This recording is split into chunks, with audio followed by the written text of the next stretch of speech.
Hi students, in this video we're going to look at solving linear equations. So the learning goals for this lesson, by the end of this video you should be able to solve a linear equation including when they're a part of algebraic fractions.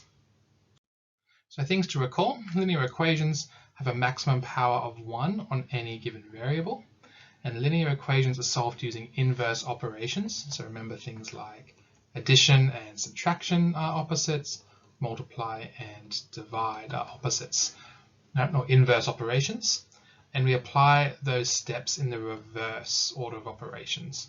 So if you're using BOMDAS or BIMDAS, we work in the opposite direction when we are rearranging our equations and solving our equations. So a couple of strategies for solving linear equations I've listed here. So some useful strategies might be expanding brackets or factorizing. So especially useful if you've got your variable in one or more places, or if you've got multiple variables, factorizing could be helpful too. Generally in this video we're going to mainly be using expanding, but in the future, in future maths courses, factorizing will be proved useful as well. Collecting like terms is also a useful strategy, and so is multiplying the whole equation by a common multiple, and that will be particularly useful when we're dealing with algebraic fractions. And it's often useful to check an answer by substituting your solution back into the equation to confirm that both sides are equal and the equation holds true. So let's do some worked examples. In this simple one here, this is where that expanding is a useful thing to do. So expanding those brackets, we're left with 4x plus 12 equals 5x minus 2. And rearranging that, we'll subtract 4x from this side and from this side, and we'll add 2 to move that, to get that negative 2 away as well. Cancel there, cancel there. And we've got 14 equals x, and that's our solution. Now if we wanted to check that, we could consider our left-hand side of our equation that we started with was 4 times x, which we now say is 14, plus 3, and we can evaluate what that equals. So 14 plus 3 is 17, 17 times 4 is 68. And then we'll confirm that by checking our right-hand side.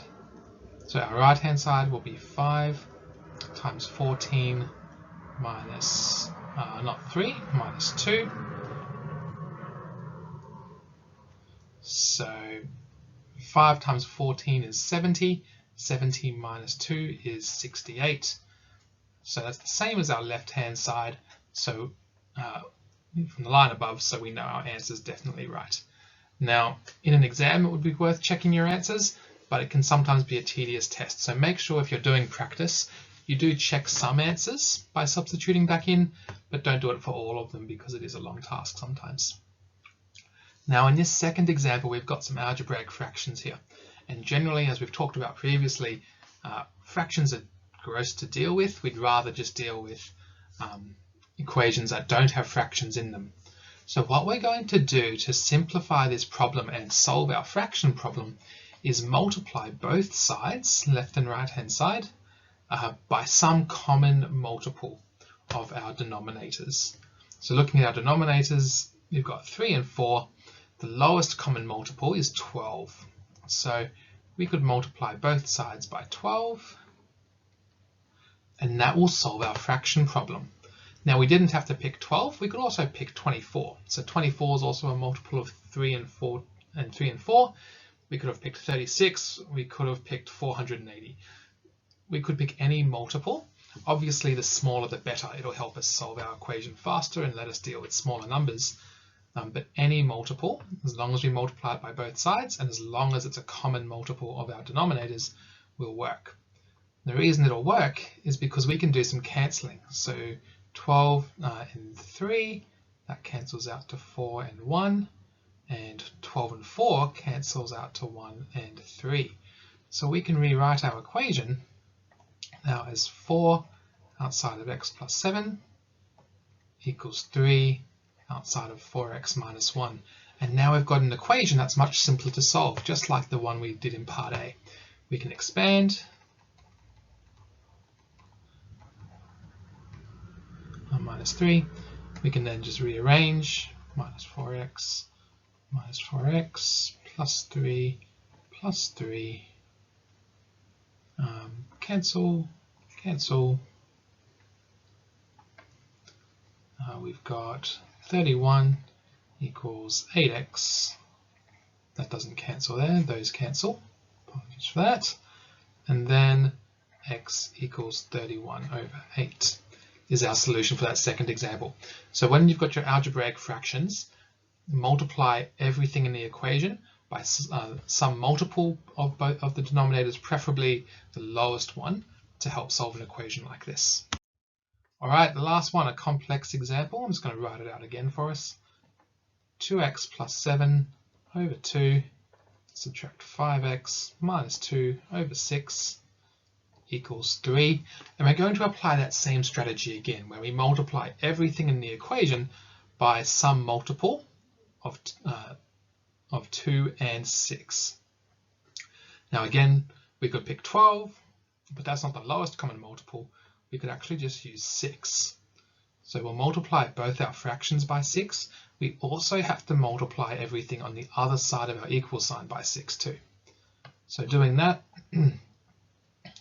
we will cancel. That'll become 3 and 1. That'll just become 1 and 1.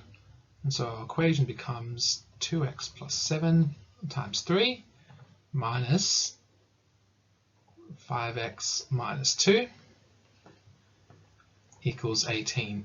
All right, and then just expanding, 6x plus 21, subtract 5x plus 2. Notice the negative of the subtract and the minus 2 will become plus 2. 18, collecting like terms, x plus 23 equals 18. And so therefore x equals 18 minus 23, which is just negative 5. And there's our solution. We could check that by substituting in negative 5 into that left-hand side and seeing our answer is positive 3, which it is in this case. So key thing to remember here is when you do have algebraic fractions, make sure you multiply throughout by the lowest common multiple, not just the fractions, but multiply everything by that common multiple. All right, students, so by the end of this video, you should now be able to solve linear equations, including when they're a part of algebraic fractions.